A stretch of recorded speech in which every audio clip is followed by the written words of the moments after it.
అందరికీ కమెడియన్ నమస్కారం. అలీపై విమర్శలు గుప్పించారు నా అన్వేషణ యూట్యూబర్ అన్వేష్. సాయం పేరుతో కోట్ల రూపాయలు మోసం చేశారంటూ తన యూట్యూబ్ ఛానల్లో ఒక వీడియో రిలీజ్ చేశారు. ఈ వీడియోలో కమెడియన్ అలీ తన భార్యతో కలిసి చేసిన బిర్యానీ వీడియో వెనుక కోట్ల రూపాయలు మోసం జరిగిందంటూ చెప్పుకొచ్చారు. గత కొంతకాలంగా నా అన్వేషణ బెట్టింగ్ యాప్లపై పోరాడుతున్నారు.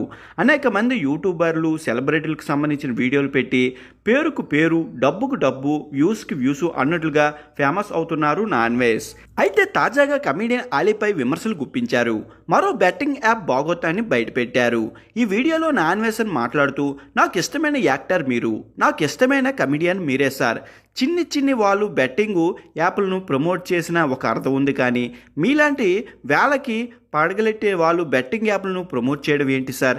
1000కి పైగా సినిమాల్లో నటించారు, 100 కోట్ల ఆస్తులు ఉన్నాయి, అవన్నీ ఏం చేసుకుంటారు సార్?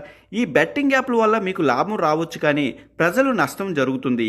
మీరు బెట్టింగ్ యాప్లను ప్రమోట్ చేసి చాలా వీడియో డిలీట్ చేశారు, కానీ వాటిని చూసిన జనం మర్చిపోలేదు.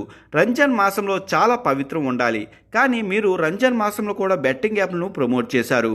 అప్పుడు నేను మీకు మెసేజ్ చేశా, రంజాన్ మాసంలో బెట్టింగ్ యాప్లను ప్రమోట్ చేయకూడదని.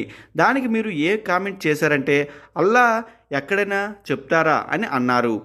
మీరు జనానికి సాయం చేయకపోయినా పర్లేదు, కానీ హాని చేయకూడదు. మీరు ప్రమోట్ చేసే బెట్టింగ్ యాప్ల వల్ల జనాలకి చాలా నష్టం కలుగుతుందంటూ చెప్పుకొచ్చారు. మీ వల్ల నష్టపోయిన వాళ్ళు చాలామంది ఉన్నారు సార్. ఈ బెట్టింగ్ యాప్ల వల్ల కాబట్టి వాళ్ళ దగ్గరికి వెళ్ళి ఆర్థిక సాయం చేయండి సార్. ఈ రంజాన్ మాసంలో ఇలాంటి మంచి పని చేయండి. మీ సొంత డబ్బులతో ఇవ్వండి సార్. ఆ బెట్టింగ్ యాప్ల వల్ల సంపాదించిన డబ్బులతో తిరిగి వాళ్ళకే ఇచ్చి పాపాన్ని కాస్త కడుక్కోండి సార్ అని వీడియోను రిలీజ్ చేశారు నా అన్వేషణ్. అయితే దీనిపై కమెడియన్ అలీ వారి దంపతులు ఎలా రియాక్ట్ అవుతారో చూడాలి మరి.